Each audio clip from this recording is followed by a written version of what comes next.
Номер 2 мектеп гимназиясында заң халықтың қорғаныс шарамыз басталды.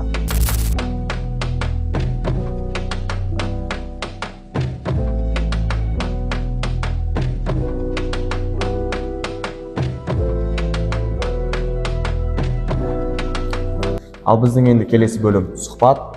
Бізде қонақта Мен Наурызбай ауданы полиция басқармасы, әкімшілік полиция бөлім бастығы, полиция майоры Байдалиев Асхат Асымханұлы. енді қазіргі өзекті сұрақтардың бірі жастардың правасыз көлік айдауы.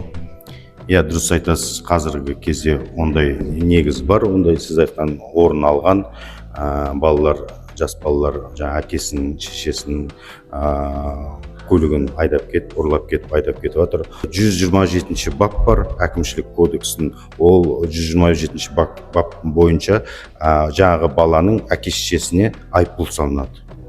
Қадағаламаған үшін. Одан айта кететін мәселе тағы Алматы қаласында бүгінгі уақытта 1-ден 7-ші желтоқсан аралығында қауіпті жүргізуші атты бізде профилактикалық іс-шара жүргізіліп жатыр. Автобус жүргіншілерімен профилактикалық жұмыстар жүргізіліп жатыр. Және осы мектептерде оқушылармен профилактикалық іс жүргізіліп жатыр. Енді біздің сұхбатымыз жалғасуда.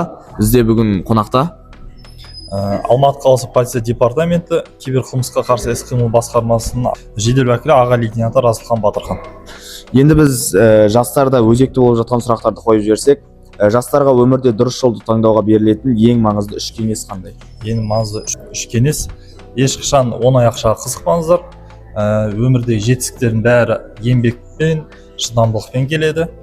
Ешқашан мұнаймай тек алға қарай жүру керек.